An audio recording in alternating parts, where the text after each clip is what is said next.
Yes, sir. It is October 25th, 2020. Happy birthday, Mama. I love you. But this isn't the birthday show. This is that damn NFL show. That's my man over there, Big Finn. I'm your boy, Hollywood J. Black. And we kind of suck this past weekend.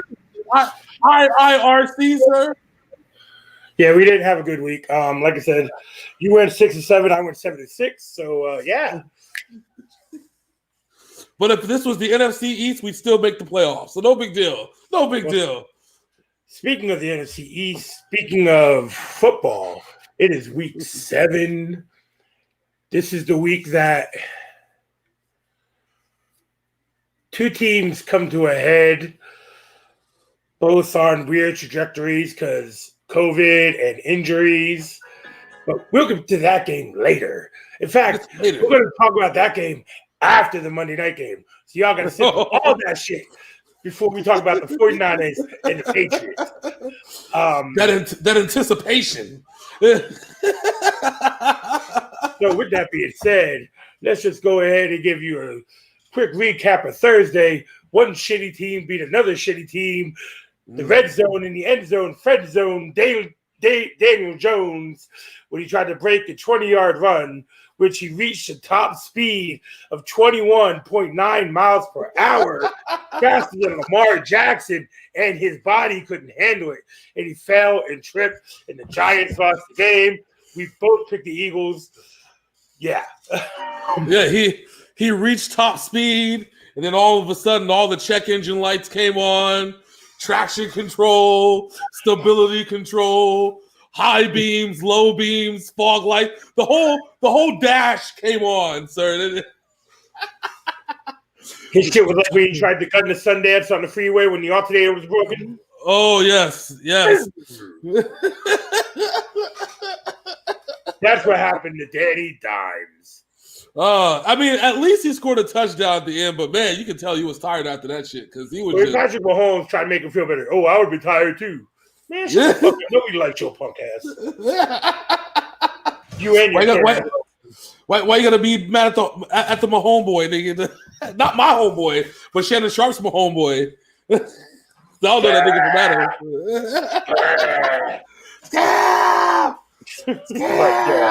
Anyway, not much to talk about from that Giants-Eagles game. We said there wasn't going to be much to talk about. We even said that why this game is even on TV. They just should have showed something else. But anyway, let's get into the meat and potatoes of week 7.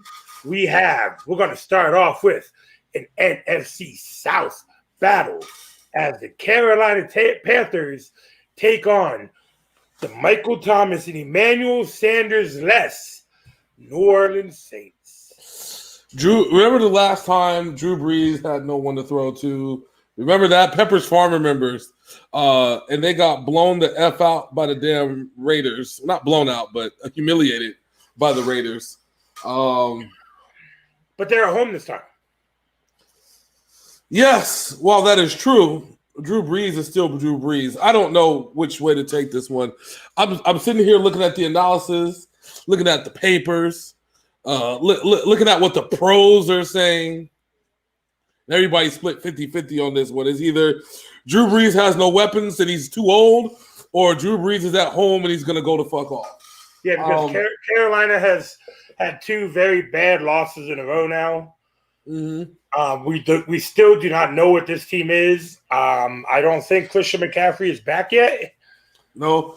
Mike Davis has been doing a stellar job, though, in his steed, but it's not enough. Teddy Bridgewater has no weapons.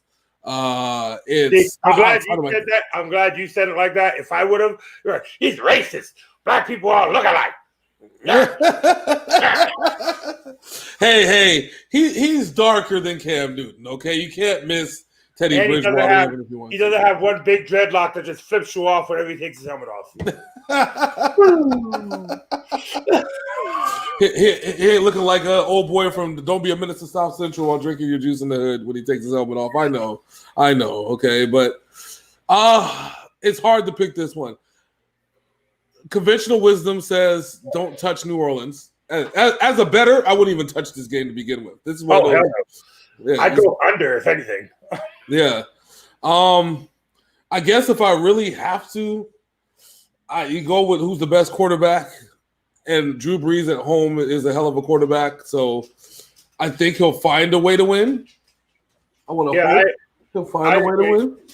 I agree. I think the Saints got this. You always got that Taysom Hill trickery somewhere in the playbook. You have, yes, they don't have many weapons, but you still got Alvin Kamara sitting back there who can win a game by himself any given Sunday. So very true, very true. So we have to look at that. Hold on, give me a second here. The dog. See, I'm having my kids do their dirty work while I do our show because that's what family's for. Damn it, okay. That's why you make midgets. That's right. That's right. So let's see. We have a comment. Yoshi. Oh, hey. What's up, girl? All right. So next on deck. We both got the Saints on that one. Yes, unfortunately. I won't be surprised if we lose this game. I won't be surprised if we win this game. Yes. But next up, we have an AFC East battle. Mm-hmm. Buffalo Bills coming off of two losses in their last 3 games, taking on the one team they beat in the middle, the New York Football Jets. Yes. The Buffalo Bills should trounce this Jets team. This really should be a wrap. There's really no reason why Buffalo loses this game. Buffalo has been, even though it is in MetLife Insurance Field. Well, yes, very true. They just better pray they just come out without losing any people. That's kind of where it comes down to. All jokes aside, ladies and gentlemen, this is one of those games that you just take Buffalo's defense. If you're in the fantasy league, if you have them, just start the fuck out of them. You know what I'm saying? It just go to town. Start whoever running back is for the Buffalo. I don't even know who their running backs are. Just start him if you're in fantasy league. Singletary. Yeah, start his ass. Even if you had him on the bench, start his ass for this game. Start Cole Beasley because they can't stop a second receiver. Start Diggs, start Josh Allen. Just start the Buffalo Bills. Except for their tight ends, because all their tight ends are on the COVID list.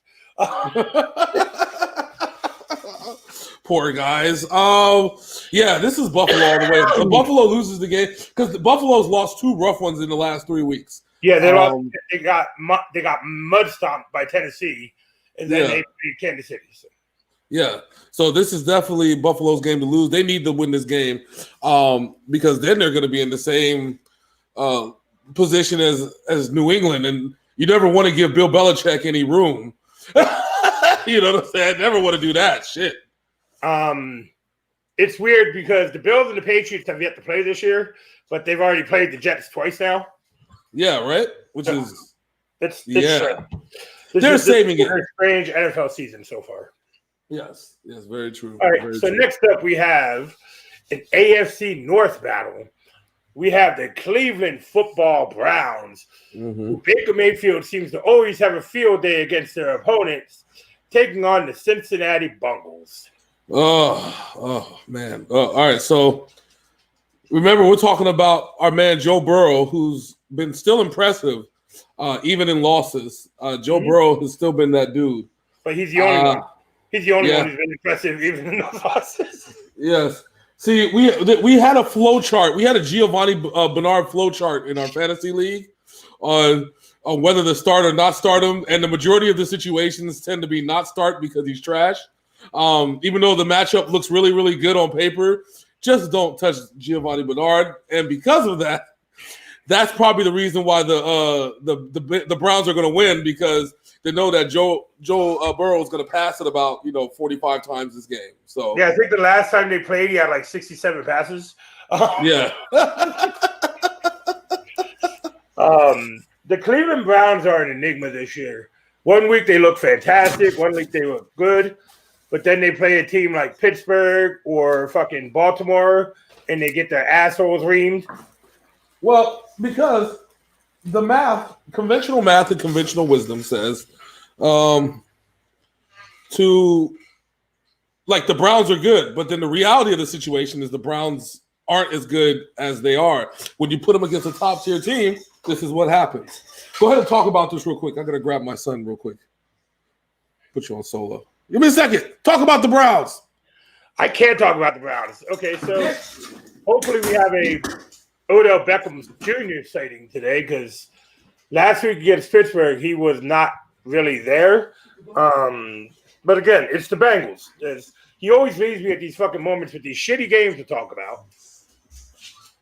And yeah. No, I'm still here. Don't worry, I still hear you. Give me a second. So the reality of the situation is, again, the Browns are not as good as on paper, but they, like you just said, they play against shitty teams very well. While the Bengals offense is not shitty, the Bengals defense is. So, yikes! Expect this to be similar to the Kelly Holcomb, Carson Palmer 49-48 fiasco of 2009. I don't think the Bengals go over 28 because remember, Cleveland still does have a decent defense. Yeah, but Joe Burrow is Joe Burrow. I mean, listen, Joe Burrow has been against some really, really tough defenses this year and has performed admirably well. Yes, he makes rookie mistakes. Yes, he does dumb shit at times, but he's a fucking rookie. This is the NFL. Yes, he looks like 39-year-old crackhead Macaulay Culkin. Yes, but hey, he gets the job done. Still, at the end of the day, it's going to be a high-scoring affair to me. I think the Bengals lose this one, probably about 10, because Joe Burrow might throw a pick six, end it there, and then they scored back for a touchdown. But the Browns got this one. Mark me in for the Browns. All right. Next up, we have another NFC least battle. We have the Dallas Cowboys taking on the team that is keeping this name in the 2021 season, the Washington Football Team. Oh, God. So, would you like to know the interesting stat of the day? The Cowboys are trash and the defense is horrible? No. Andy Cleophas Dalton has 612 yards passing, which he's averaging 306 per game, 5 touchdowns, 2 interceptions for a 101.8 rating in 2 career starts against Washington's football team. But Ezekiel Elliott coughed up the ball like 4 times last week. We get to find out if Ezekiel Elliott is still affected by Cajun-Carter syndrome. It is a horrible disease, and I wish it on nobody. Everybody knows that watches this show knows what Cajun-Carter disease. It's acute fumbleitis, okay? And it only happens when people fumble twice in a game. It's now affected Ezekiel Elliott in the worst way at the worst possible time. Hopefully, yes, when your franchise quarterback who did not get paid is out for the season, you have the red rifle behind him. Yeah. Hopefully, he's got a guy who got cuffed by Cincinnati because he wasn't good enough. He was at too average. Right. That's what it was. It's not that he wasn't good enough. He was too average. Okay. I have to go. This is another game like that Panthers Saints game I don't want to pick, but I got to go with the Cowboys here because the football team is starting Kyle Allen and he is hot trash. Dwayne Haskins just got fined for bringing somebody not approved on the COVID list to the hotel, so Dwayne Haskins is probably going to be gone by next week. The only way the football team wins this game is if Alex Smith comes in and does anything. The problem is they're behind the worst O-line in probably the NFL. Remember, Kyle Allen's died twice this season. And it happened in the same game. And yet Ron Rivera is still starting this man. It's like, you're okay, guy. What's 2 + 2? 7. Close enough. Just because your head's doing this every time you walk doesn't mean anything, okay? D'Lo Brown made a career off of it, okay? He's fine. You can be fine too. Oh my fucking God. My God, this is I don't know. Why?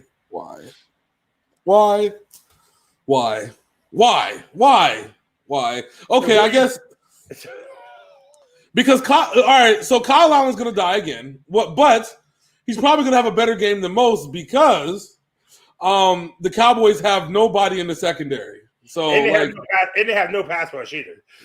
No pass rush. So this actually might be Kyle Allen's best game of his career with 3 touchdowns and 7 interceptions in the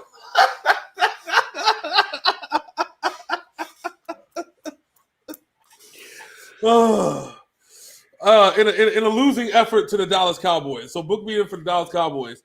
I don't want to, but I got to. I guess fuck.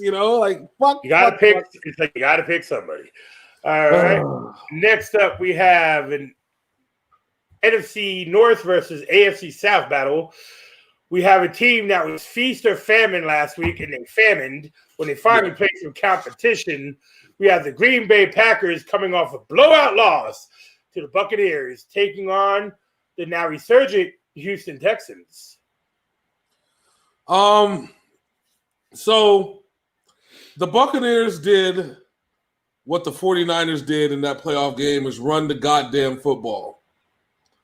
The problem that the Houston Texans have is that they have nobody that can run the goddamn football except Deshaun Watson. That's going to create a hell of a conundrum, because how do we take on their weakness when we have nobody capable of exploiting it? We got David Johnson for DeAndre Hopkins. Yes. See, this is a game where if David Johnson was a top-tier quarterback, top-tier running back, then it would all make sense, because then we can say that the Houston Texans were actually preparing for this game and this game only when they traded for a running back. But instead, they got David Johnson. And I'm not saying that David Johnson is a bad running back. I'm saying that the Houston Texans, regardless of who the coach, cannot figure out their running back situation if his name's not Arian Foster. That's what I'm saying. Notwithstanding, this is the Packers. Angry Aaron Rodgers is going to be something else. Book me for angry Aaron Rodgers. I'm here for it. What about you? Yeah, I got Green Bay here too. I think they have a big bounce back because they're back to playing nobody again.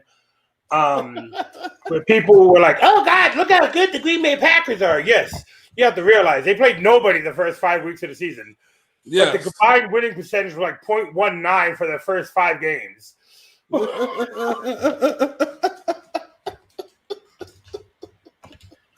Yes, since they're playing the Houston Nothings or the Houston non DeAndre Hopkins because they don't have him anymore. This is what we've come to, ladies and gentlemen. All right. Next up, we have a game between 2 teams who like to get double-digit leads and blow them. Yes, I said 2 teams who like to do it. Yes. Detroit Lions at the Atlanta Falcons. Could you imagine a game where the teams were in the same game 2 double-digit leads are blown? If any game had the potential to do that, it is this one. So let's say the Falcons go up 14-0, right? And then Detroit goes up 28-14. And then at the end of the game, the Falcons come back and win 42-28. It could happen. Julio Jones apparently is happy because he's actually playing now that their coach Dan Quinn is gone. It just so happens. The fact that you called him Julio, I'm taking a point away from your Puerto Rican side. It's Julio, okay? He's whoever I call him, okay? No, just playing. But my man said Julio. Hey, Julio, what's up, cuz? Julio, nigga. What up, Julio? Nah, what but up, Julio Jones. Julio Jones is obvious. I guess he's perfectly healthy now that Dan Quinn's not there. He is in perfect health. Even though he feigned an injury last week to help get walked off the field and then got on his cell phone and started working normally. Like I said, perfectly healthy Julio Jones Not under the Dan Quinn umbrella. He's happy again. Julio Jones has not been the same since Kyle Shanahan left Atlanta as the offensive coordinator. Like, he has not. You're absolutely right. That man's a man freak. But he went almost the whole season without scoring a touchdown. He didn't score till like week 10. Homeboy is 6'7" and can run a fucking 4.8 40. Yeah. There's no reason he's not in the end zone. Yeah, but that's what I'm saying. That's kind of the whole point. How do you get somebody as close to Megatron size as him, and you not utilize the size to your advantage? I don't know. Kyle Shanahan did run the damn football, shove it down their throats, and use Julio Jones like George Kittle. That's exactly what the methodology with Kyle Shanahan was there. And now that he's gone, we don't know how to fucking use George Kittle. Really, you did not learn anything. You did not copy the playbook before he left. Like, what the fuck is wrong with you guys? They're like, hold on, we gave up 28-3. So yeah, that playbook don't work. No, that playbook got you there. Yeah, exactly. It's Dan Quinn and his damn defense, king of double-digit lead blowing. You know what I'm saying? Dan Quinn. Yes, I was the coach of the Legion of Boom. Yes, you had a lot of talent on that team. We're gonna call him the coach of DD leads. Double that. That's right. Not just 1-2. He just double fisting. You know what I'm saying, motherfucker? That was a very bad imagery right there, my friend. Well, you know what's bad imagery? Dan Quinn blowing double-digit leads. That's bad imagery. All right, so with that being said, Matt Stafford is only throwing to Kenny Galladay. Yes, the Lions have a somewhat run game for the first time in like 50 years. Yes. But in this game, I'm going to have to go with the Falcons just because I don't trust Detroit. I don't think Detroit trusts Detroit with this one. I'm going to go with the Falcons on this one as well. I think the Falcons on a nice little resurgence. They should win this game on paper. They're more talented on offense. Yeah. Their defense is a lot suspect. So that whole blowing double-digit lead actually could be a thing that actually happens to both teams in the same game. Who fucking knows? I'm here for it either way. Let's fucking go, okay? But I'm taking the Falcons in this one. All right, next up, we have the battle of the undefeateds. We have the Pittsburgh Steelers taking on the Tennessee COVIDs. Oh, man. Derrick Henry is on another fucking level. But Pittsburgh is that dude doesn't even talk to his teammates. He scores, they all run around and start celebrating. He's just trying to walk to the sideline. Yeah. It's that Alabama way. You know, everybody that running backs that play to Alabama don't celebrate for shit. Except Mark Ingram, and you see what happened with Mark Ingram. He's not as much as he was anymore, so I don't know. So up until last week, Micah Fitzpatrick has not been seen this season for Pittsburgh, even though they're 5-0. Micah Fitzpatrick finally had a good game last week against Cleveland. Yeah, which again, they exposed Cleveland for what they actually are, the great pretenders. The Tennessee is not a pretender, though, but not by any stretch of the word. Tennessee is coming for that ass. This is the game that should have – this wasn't just the game that was supposed to happen 3 weeks ago, right? Yep. Yeah, so this is going to be a tough one. We saw what Tennessee was able to do to Buffalo. Yeah, and that's a top-notch defense. Last week, Houston caught Tennessee by surprise, but Tennessee did not give up, and they just kept on just punching right back every time. And that's a division game. We talked about division games. Division games are different. Yeah.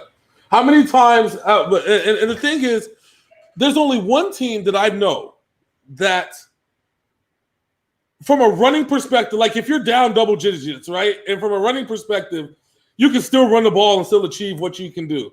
That one team is the Niners, and now it's the Titans that can just run the goddamn ball and still do what, like, regardless of how much they're down, they'll still run the ball and run your fucking asses over. Yeah, like that 90-yard touchdown run Derrick Henry had last week. Yeah. Here you go. Yeah. Bye. This, oddly enough, though, this might be this might be the most complete team that Tennessee's played this year. Remember we talked about how Pittsburgh is very much a complete team, and because of that, I I see them as a Super Bowl favorite. So with that said, I think in a close one that Pittsburgh actually takes this game. As much as I love Derrick Henry and even Ryan Tannehill this season, I think that if the same situation happens like it did in Houston last week, Roethlisberger is going to eat them boys alive, and Tomlin's too smart. That's just how I look at it. I'm picking Pittsburgh to win this one. I'm thinking that this might be a low-scoring game because you got two top-notch defenses. You got two defensive-minded coaches in Vrabel and Mike Tomlin. I'm going with the Titans here due to the fact that they're at home, and right now nobody is stopping Derrick Henry. No, nobody. We're going to see if that still holds true to this day. We were looking forward to this matchup 3 weeks ago. I was like, I want this fucking game, but now we're really looking forward to it because both teams really hit a stride and says we're fucking unbeatable. Goddamn it. Yeah, because we didn't know 3 weeks ago that Tennessee was still going to be this good after the layoff, and because they had a rough schedule coming up, but they have just been fucking monsters. Yeah, well, remember we talked about this in the NFL preview show over the summer. We said that this is going to be a tough game for both Pittsburgh and Tennessee because we don't know what Tennessee is going to do after their playoff run last year. But we know that Roethlisberger is going to come in a house of fire after sitting out the whole entire season, basically the entire season last year. So both have come true where Tennessee is a monster. I think the receiving is kind of meh, but they don't need the receiving because Tannehill can still run out the pocket and Derrick Henry's fucking Derrick Henry. So. And Hollywood Brown is healthy, which is a big step up from anybody else on that team. Yeah. So I got the Titans. He's got the Steelers. Next up, we have a game that has been flexed to Sunday Night Football, an NFC East matchup between the undefeated Seattle Seahawks and the Arizona Cardinals. NFC West side. Which is probably to me, while this is a good game, the game of the week really should have been Tennessee-Pittsburgh. That should have been the Sunday night game. To me. But that's just me. What are you eating, dog? Hold on. Give me a second. Talk about that game for a second. So DeAndre Hopkins coming in a little hobbled. He has a little ankle injury. But Kyle Murray has been playing lights out for most of the season. He had the 2 bad games against Detroit, and he had a bad game against another bad team they lost. I can't remember who. But the Cardinals are solid. Yes. The defense is hit and miss due to the fact of injuries have taken away their pass rush. But the Seattle Seahawks have the perennial MVP this year in Russell Wilson. And that's a lot of sympathy votes because he's never gotten an MVP vote in his career. Yeah. But the Seahawks are doing their thing. Well, the reality is that Russell Wilson should have won the MVP last year because of what he meant to Seattle. I think maybe if they would have won the division ahead of the 49ers, given how good the 49ers were and Seattle still taking it to San Francisco all the way to the end of the season and being competitive, I think if that was the case, then Russell Wilson would have won. This year, they actually have a legitimate case for it with San Francisco falling off. And basically right now, as much as I love my San Francisco 49ers, this is Seattle's division to lose. To me, they're better than Arizona. My big question is, can a team really handle Kyler Murray? We've seen teams barely do it, but not really. And this is their first meeting this year, right? Yep. So last year, Kyler Murray put on a show against the Seattle Seahawks both times they played. That's what I'm saying. And that was and it makes me wonder if they learned anything from those two things. But the problem is now you added DeAndre Hopkins to the mix, and Larry Fitzgerald could really just show up out of anywhere if he really wanted to, if he was part of the game plan. So this is a tough one. Don't forget about Kenyon Drake. People have forgotten Kenyon Drake is on this Cardinals team because of what Kyler Murray is doing. Well, they're only forgetting about him because he hasn't scored as many touchdowns as people probably think that he should. People are calling him a fantasy bust, but the reality is that he gets in a per touch league, he leads I think most running backs, if not all of them, because he touches the ball a lot from the receiving side and the running side, and he gains a lot of fucking yards. So The Cardinals at home on this one? Yes, they are. All right, let's roll the dice on this one. I'm taking the Arizona Cardinals. Yeah, I'm taking the Cardinals. I'm taking the Cardinals also due to the fact that the last couple of weeks have been a struggle for Seattle against very bad teams. It looks like it's one of those things that Seattle is they got comfortable with themselves, and now they're starting to lose that momentum. It's because they relied too much on Russell Wilson, and sometimes luck can run out. And I think this is the time, especially on the road against Arizona, a team that they have problems with, and it's a division game, and it's Kyler Murray, and it's DeAndre Hopkins, and it's Kenyon Drake. It's going to be a clusterfuck. It's going to be a good game. I think it's going to be one of the best games this weekend. Oh, yeah. Oh, yeah. All right. Next up, we are heading to the AFC West as we got a matchup between Touchdown Jesus and the Kansas City Chiefs at the very lucky Denver Broncos. I see trap game written all over this. Are they're in Denver? Yes. Why? I see trap game written all over this. If this was Kansas City, this would be easy. This would be an easy Kansas City pick. No questions asked. We wouldn't even have to talk about this game. Just Kansas City and move on. But Rippon is playing very good. It's not Rippon. Remember, who's playing? It's Drew Lock. Oh, is he back now? Yeah, he played last week against New England. Oh. Remember, he made that ill-advised pass in a triple coverage in the fourth quarter, which almost gave the Patriots the win. Yeah. Oh yeah, yeah. Well, shit. Okay, that really changes a lot of things. Because he's not afraid to go downfield, and we have seen that going downfield is the Chiefs' weakness. Yeah. But the big problem is Edwards-Helaire has been an absolute monster this season. Clyde Edwards-Helaire, the rookie that they just drafted. Yeah. And they got Le'Veon Bell. Yeah, which we're going to see about that. And there's no way to game plan for that one either.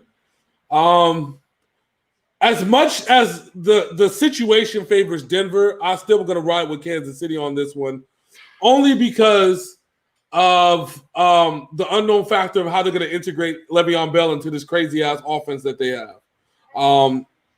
And like I said, they don't even need Le'Veon Bell because they have Clyde Edwards-Helaire. Helaire, like I said, has been putting on a show this year. And because of that, Tyreek Hill has benefited in the passing game along with Patrick Mahomes. I'm taking Kansas City, but don't be fucking surprised if Denver traps them in this game and fucks them over. But I'm taking Kansas City. I'm going to go with Kansas City. Like we say, division games are different, and this game is going to be different. The Broncos have a chance to win this game due to the fact that Kansas City might be overlooking them. Mm-hmm. Because they have been known to do that. They did it to the Raiders earlier this year, and we all saw what happened there. True. Like I said, and Drew Lock is not afraid to put the ball downfield, which is the weakness of the Kansas City defense, is over the top downfield throws. But I'm going to go with Kansas City. I'm going to go with Kansas City here just because they are the better all-around team. Yeah, yes, very much so. All right, next up we have shit show versus shit show. Who are you taking? Show shit? We have Gardner Minshew and the very horrible Jacksonville Jaguars taking on Hubert in the LA Chargers. Oh, man. I feel bad. I feel bad having to pick this game because I really like, you know me, I'm a Gardner Minshew fan. I like the dude. I don't like the Jaguars, but I like Gardner Minshew. But the team is trash. The cheese is horrible. Dookie, donkey, duty butt. See, I said it. I said it like a third grader, nigga. I don't give a fuck. Donkey, duty butt. Hell yeah. Yes. At the same time, we have what's his name? Justin, whatever the fuck his name is. Justin Herbert, who has put up some great performances against legendary quarterbacks, against Drew Brees and Tom Brady. He took them both to the limit. Yeah, and legendary defenses too. Let's not kid ourselves because he's been there since game 2. This is the second week of the season. When the doctor Pope Fiction Tyrod Taylor How you gonna do? Listen, you know the doctor had money on Herbert playing this season. He's like, if I get paid, you get paid. And there goes your lung. Anyway. He tried to kill a man. Man, I said, Tyrod Taylor, if it wasn't for bad luck, Tyrod Taylor would have no luck at all. Well, that's what happens when you nickname yourself Ty God, like he did in Buffalo, okay? Well, he got Buffalo to the playoffs for the first time since 1776. I mean, the hens have come home to roost, sir. Tyrod Taylor will never be a success anymore. See, that's who fucking Washington should have signed, Tyrod Taylor, instead of fucking Kyle Allen and Ron Rivera trying to get that man killed. Oh, Jesus. Ron Rivera, like, you cost me my job in Carolina, I'm going to cost you your life. Damn. God damn. Oh, wow. Okay. So, here you go. Chargers are going to win this one. I got the Chargers also. The Jags have no redeeming qualities except for Gardner Minshew. Gardner Minshew can go for 4 touchdowns and 400 and some yards passing, and the Chargers will probably still win by 35. That's right. You do the math on that one, ladies and gentlemen. Do the math. My man said the Chargers are going to put out 70. Do the math. God damn it. Shit.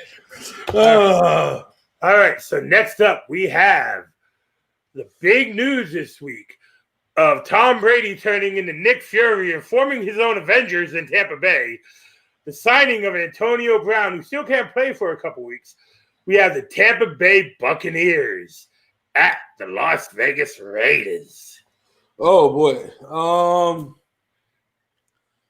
To me, it's not a trap game, but it's like it's a caution game.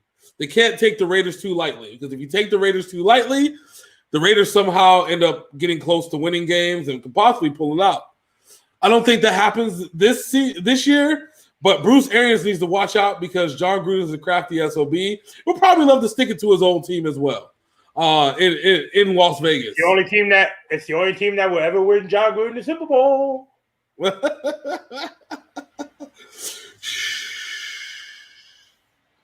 All right. So with that said, I'm taking Tampa Bay in this one. Tom Brady looks too good, and he probably is going to put on a show to show Antonio Brown exactly what he's getting into.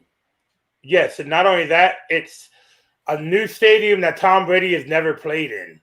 Yes, he's gonna christen it himself.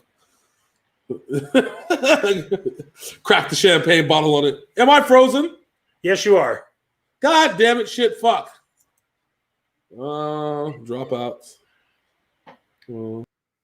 Hollywood looking like motherfucking just staring at the floor. Am I black? You're black. Well, yes, you're black, but your screen is black. I got the Buccaneers here. Gronk looked like Gronk last week. Made that impressive comeback catch in the end zone. Got his first touchdown of the season for him. So, yeah, I'm taking Tampa Bay. Right. We'll get on to the next game as soon as Hollywood gets his fucking... There you go. Welcome back, buddy. I'm back. Yay! So I was talking about Gronk looked like Gronk again. He came back, that impressive comeback catch that he did last week for the touchdown. His first of the season. So, yeah, I got Tampa Bay here also. Yeah, Ray's taking. He says he would take the Raiders.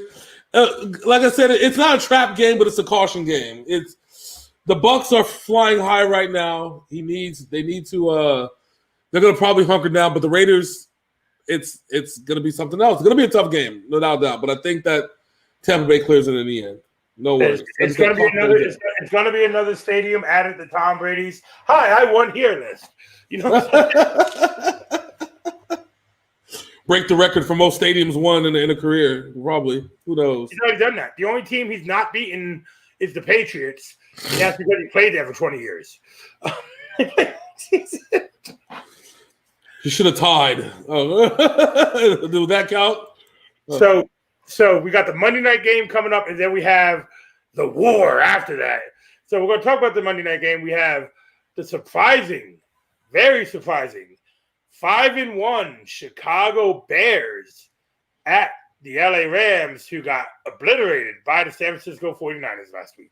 Is it surprising? Is this really a surprise that once they got rid of Mitch Trubisky, that the Bears would be 5-1? Yes. This is why they got Nick Foles, so they can make a playoff push. This is literally why. The problem I think the Bears are going to have is eventually, not this game, but in the next few games, the toughest part of their schedule comes up. Mm-hmm. The real meat and potatoes of their damn schedule. It's not going to be fun. It's not going to be pretty. But I think the Bears win this one because the Rams, I won't say it. Nick Foles is a better quarterback right now as it stands than Jimmy G. And they're going to quarterback this game, specifically because they don't really have a running game, like a definitive running game. Not like a running game. What has Cohen done this year? Not a goddamn thing. It's all one word. Not a goddamn thing. I personally think the Rams have a bounce back game here. I think they beat the Bears.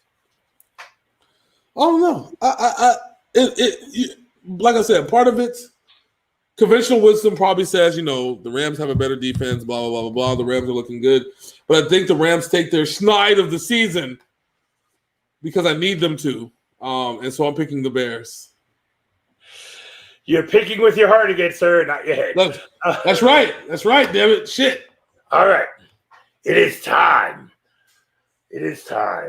Last year, we should have had this game in the Super Bowl, but Tom Brady gave up.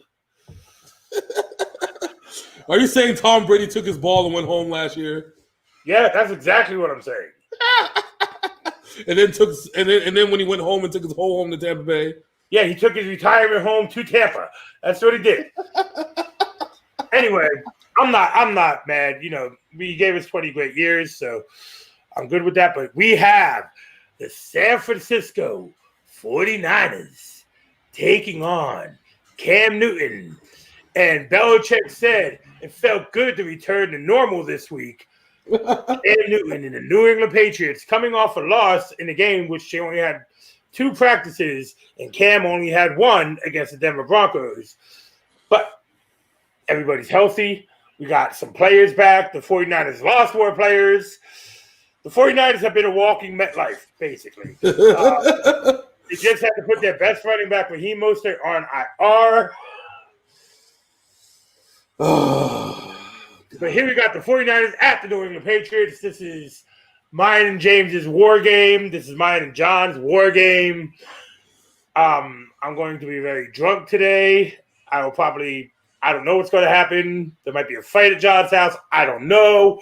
I'm not predicting anything. So he's like, I'm not saying, I'm just saying. So we got a lot of problems here. I got to pull up this injury list. Hold on. Give me a second. Because I did look at it this morning. It's like 5 pages, dude. Let's see. 49ers versus Patriots. Oh, God. The fuck. Both teams need a win. Let's just start there. Let's see. But, oh, God damn it, shit, cock ass fuck. Sorry, my bad. Yeah, that sounds about right with the rosters. Yes, both teams need to get back on track. Cam Newton, the two weeks that he was out, really put a damper on getting used to the offense. So we have out for the 49ers. God damn it. Team injuries, 49ers, San Francisco. There you go. Okay. I wish they made it easy to do. So Jeff Wilson is expected to play. Trent Williams is expected to play. Huh? Am I back? You're back. You froze up again for a second. Okay, so Jeff Wilson is expected to play Sunday against the Patriots. So is Trent Williams. However, Quan Alexander's out. Jaquiski Tartt is out. Jimmy Ward is out. Raheem Mostert is out. Fuck. Shit, fuck. Let's see. This is kind of how bad these things are here. But for the New England Patriots, however, Shaq Mason was activated off the COVID-19 list, so he may be back. David Andrews is back. Julian Edelman is listed as questionable. Carl Davis, your new defensive tackle, is out. Adam Butler is questionable. Rivers is questionable. Duggars is questionable. This is just a lot of shit. Wow. Okay. Injury Bowl 2020. Whoever thought that this game that we've been anticipating since the beginning of the season, it's basically the infirmary, the University Medical Center sponsored Infirmary Bowl. This is gonna be a rough game for both sides. Because the Patriots corners are still all healthy, so Jimmy G is gonna have a problem. The Patriots offensive line is patchwork right now, so the 49ers defensive line might have a good game. I know we're both going to be homers on this one. I know he's picking the 49ers. I'm picking the Patriots. There's no question of that. It's the fact that this is going to be a rough fucking game. Rough and ugly and all that shit, because let's look at it this way. So we have a rising star in San Francisco by the name of Justin Verrett. Now, Justin Verrett took over for Tartt last year. No, not Tartt. He took over for some other dude. Or it could have been Tartt. Who fucking knows? He took over for some. It was Tartt, and then he got hurt like 2 plays in. Yeah, but then Verrett came back as a backup corner and performed admirably. Now he's starting because Richard Sherman's been out, and he's been doing his thing. Not to the effect that Richard Sherman's doing, but Justin Verrett's been like a shutdown corner this year. But one thing Verrett has over Sherman is he's not going to get beat over the top. No, not at all. He'll get beat over the top. And he's very physical as well, so it makes it very, very fun. This type of game I love that we're going to get, because it's going to be very physical, very just, in your face football. The one thing that I get from it is that Jimmy G is known by Bill Belichick, so he knows Jimmy G's tendencies. So it's going to be real interesting how all this comes into play. With that said, Kyle Shanahan has been studying Bill Belichick for years, and he's an unofficial understudy of Bill Belichick. Unofficial understudy of Bill Belichick, because they have so much admiration and love for each other. It's like I love it. I love it. You know what I'm saying? Like I love this man. I love this man too. Come here, buddy. I'm gonna kill you, right? Yeah, I'm gonna kill you. Next time we play, I'm gonna fuck your team up. Yeah, I'm gonna fuck your team up too, sir. Yes, it's good. And so that is how the relationship between Bill Belichick and Kyle Shanahan is formed. It is a friendly rivalry of epic proportions. Listen. I honestly think that, of course, I'm picking the 49ers, but it's going to be rough. If we win, something really, really bad has happened, okay, like to the New England Patriots. As opposed to if the New England Patriots win, it kind of probably goes the way it went, and it was a slow-ass game, and we couldn't do what we need to do. The only X factor in this game is George fucking Kittle, who I hope that basically that Bill Belichick uses the same practice defense that he used on Rob Gronkowski over these last 10, 12 years, because that's exactly what he's going to need in order to do it. So Bill Belichick threw out the bait out there, called George Kittle better than any tight end he's ever coached. So that's basically This guy I'm talking about right here, he's going to be a non-factor. That's basically what Belichick did there. This is who we're taking out of the game. I'm not going to say it like that, but this is who we're taking out of the game. I just love Bill Belichick's subtleties, and it's always I always love a Bill Belichick subtlety with a Tom Brady praise, right? I never heard of how they had those. Oh yeah. Devontae Freeman and them boys when in the Super Bowl, Devontae Freeman and those are just amazing running backs. We have to watch out for them, especially when we game plan for them. And in the second half, when they completely took Devontae Freeman out of the game when they came back with their victory. Julio Jones. Oh yes, we definitely respect him on the defensive side of football. That's definitely somebody that we had to get to. Now, he had one catch the second half. Yeah, exactly. It is. So those damn Patriot subtleties. Like I said, I'm taking the Niners, but goddamn, man, this is like. Yikes! This is one of those moments that every time these two teams face, it's very uncomfortable uncertainty on both sides because we're like we respect each other's teams. James and my boy John, by proxy, have become somewhat Patriots fans. Like by proxy, have become somewhat a 49ers fan due to my relationships with these men. But trust, I hope we gut the fucking 49ers today. I hope we just bottom of the belly, just let their intestines fall out and call it a day. I just hope we make it out of the stadium with our whole entire roster intact. What the fuck are you talking that about? Too. Shit, fuck a victory. Let's be healthy after this. Goddamn. Win. That's a win in my column. See, the worst thing that could possibly happen right now with my ego and his ego with our teams is a tie. Oh, God. I think we would burn the buildings down. He said, Belichick is like a magician. He always finds a way. He is a smart coach. I hate the Patriots, but they have proven every year they can win with what they have. That is true.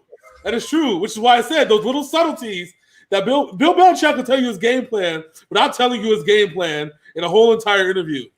Yeah, George Kittle is amazing. Yes. Amazingly taking out of this game. That's if Raheem Mostert was playing, you'd be like, Raheem Mostert, he's a heck of a running back. He can hit that lane like nobody's business. Raheem Mostert would then have 20 yards, and that's it. 20 yards off of 30 carries. Oh. Shut down. All right, so I got the Patriots. He's got the 49ers. On Wednesday, we will come back, and one of us will be happy. One of us will be like, motherfucking cock shit ass bitch. Shaking the angry old man fist. Get off my lawn fist. And if it's a tie, we're both. If it's a tie, you might not see us next week because I would have probably fucked up my entire streaming rig.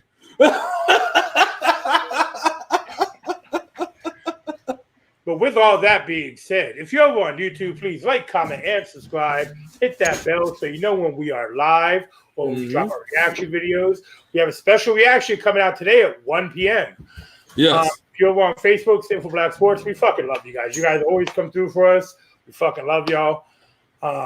Yeah, thank you, Ray, for showing up and going live with us, chatting it up, shooting the shit with us. Much appreciated. Make sure you follow, like I said, make sure you follow us on YouTube, Facebook. We have all the fun everywhere. Simple Black Entertainment for the reaction, Simple Black TV for Simple Black Sports for the sports, and it's just how we get down. So, until next time, ladies and gentlemen, that's my man Big Sin. I'm your boy Hollywood J. Black. This is that goddamn NFL sports show. And we out this bitch. Deuces.